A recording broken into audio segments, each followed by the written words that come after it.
नमस्कार मित्रांनो, माझ्या एम के मॅथ माइंड चॅनलवर तुमचे स्वागत आहे.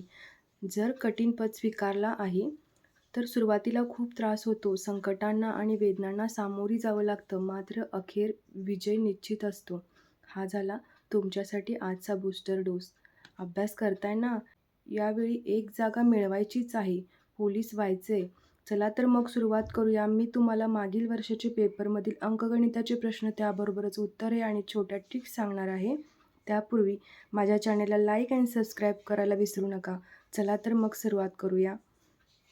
आज आपण कोल्हापूर शहर पोलीस भरतीचा मागील वर्षाचा पेपर पाहणार आहोत. प्रश्न पहिला. एका हौदात 2025 लिटर पाणी होते, त्यापैकी 1265 लिटर पाणी शेतीसाठी वापरले आणि 98 लिटर पाणी गळून गेले, तर हौदात उरलेले पाणी किती? किती पाणी होते? 2025 लिटर हौदात पाणी होते, त्यापैकी वजा करायचे.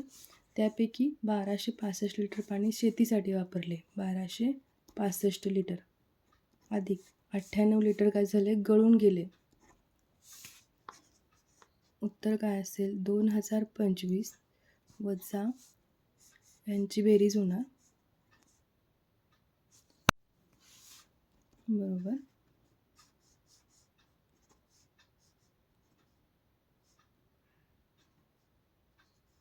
662 लिटर पाणी हौदात शिल्लक राहिले. प्रश्न क्रमांक 2.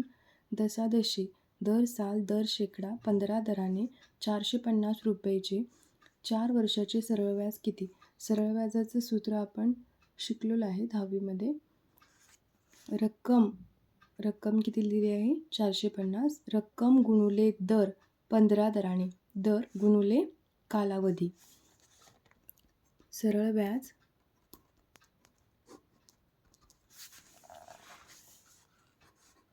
रक्कम गुणुले दर गुणुले कालावधी, दर साल दर शेकडा म्हटलेला आहे, त्यामुळे इथे काय करायचं आहे, आपण 100ने भागायचं आहे. 25 चोक 100,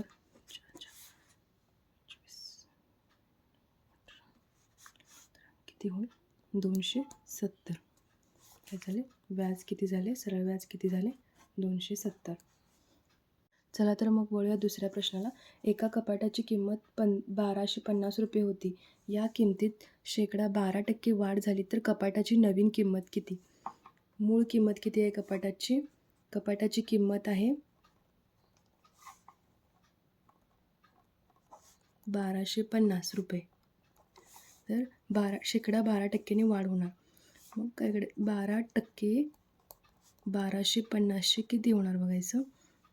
तर याचा आन्सर किती येईल? 150.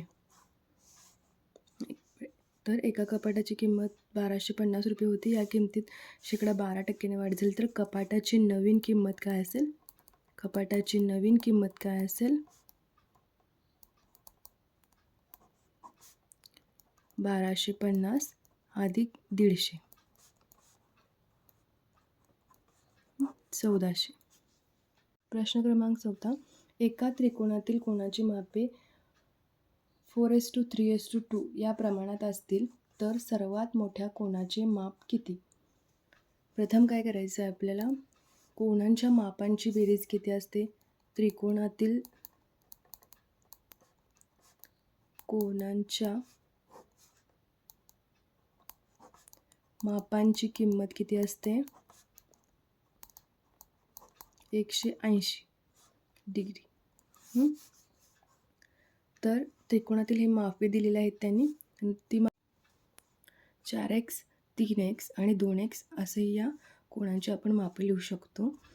तर 4x म्हणून 4x अधिक 3x अधिक 2x बरोबर 180. तर हे किती येईल?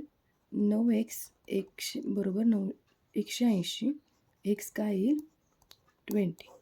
सर्वात मोठा कोण त्याने विचारलेला आहे. सर्वात मोठा कोण कोणता असणार आहे?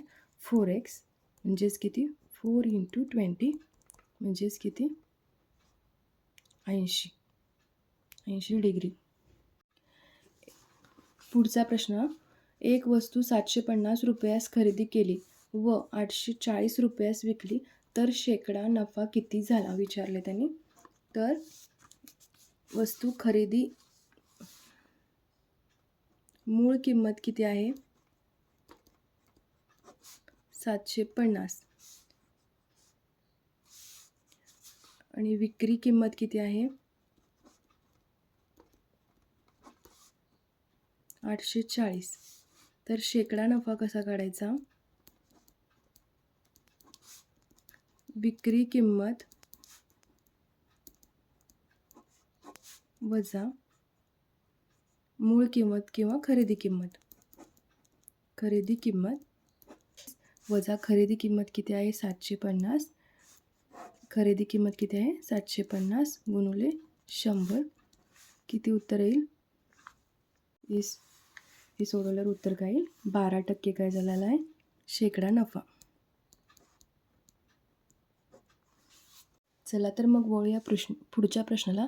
रमेश आणि गणेश यांच्या वयाचे गुणोत्तर 5:6 असून त्याच्या वयांची बेरीज 33 वर्ष आहे, तर आणखी किती वर्षांनी त्याच्या वयाचे गुणोत्तर 7:8 होईल. रमेशचे वय 5x घेतलेलं आहे, गणेशचे वय 6x घेतलेलं आहे. त्याने त्यांच्या वयांची बेरीज दिलेली आहे 33 वर्ष. 5x अधिक 6x बरोबर 33, 11x बरोबर 33, x काय येईल 3. त्यानंतर काय सांगितलेलं आहे त्यांनी, तर आणखी किती वर्षांनी त्यांच्या वयाचे गुणोत्तर 7:8 होईल. तर आता वय किती आहे 5x आणि 6x, आणखी किती वर्षांनी म्हणजे किती ॲड करावं लागेल, त्यावेळी त्यांचं काय येईल गुणोत्तर काय असेल 7/8. तर y आणि xची किंमत आपण काय केलेली आहे इथे ठेवलेली आहे. त्यानंतर आपल्याला y काय मिळालेलं आहे 6 मिळालेलं आहे. ओके, हेच प्रश्नाचं उत्तर असणार आहे. आणखी किती वर्षांनी म्हणजे 6 वर्षांनी काय होतील त्यांच्या वयांचे गुणोत्तर काय होईल 7/8. एका वर्गात विद्यार्थ्यांना वयाची सरासरी 10 वर्ष आहे. विद्यार्थ्यांच्या वयाची सरासरी काय आहे 10 वर्ष आहे. त्यात शिक्षकाचे वय मिळवल्यास सरासरी 11 होते, तर शिक्षकाचे वय किती. तर सरासरी कशी काढतोय आपण, सरासरी वयांची बेरीज, विद्यार्थ्यांच्या वयांची बेरीज गेले किती विद्यार्थी आहेत, विद्यार्थी संख्या. आता इथं वयांची बेरीज काय दिली आहे 40 विद्यार्थ्यांच्या वयाची सरासरी दिलेली आहे 10 वर्ष. वयांची बेरीज आपल्याला दिलेली नाही, विद्यार्थी संख्या किती दिलेली आहे 40. वयांची बेरीज किती येईल यावरून, वयांची बेरीज 400. त्यात शिक्षकाचे वय मिळवल्यानंतर सरासरी 11 होते. म्हणजे 400 हे विद्यार्थ्यांच्या वयांची बेरीज झाली. त्यात शिक्षकाचे वय आपण y समजूया मिळवले, तर त्यांची सरासरी किती होईल 11 होईल. पण त्यावेळी काय होईल, शिक्षक प्लस विद्यार्थी संख्या किती असेल 40 विद्यार्थी आहेत, तर एक शिक्षक एक ॲड केल्यानंतर किती होईल 41 होईल. म्हणून 400 + y बरोबर 11 गुणुले 41 किती होईल 451. आता काय करावे लागेल 400 इकडे वजा करावे लागेल, y बरोबर 51. म्हणून शिक्षकाचे वय किती असेल 51. 50% मधून 50 वजा केले असता 50 उरतात, तर ती संख्या कोणती. हा क्वेश्चन आपण ओरली सॉल्व करायचा आहे. 50% उत्तराचा पर्याय हा आहे. 50% 200च्या किती येणार 100 येईल. 100 वजा 50, कारण हा आपण काय करायचं आहे 50% संख्येच्या 50% मधून 50 वजा करायचं आहे, मग 50 उत्तर येईल. पण जर संख्या मोठी असेल तर तुम्ही फॉर्म्युला वापरून जाऊ शकता.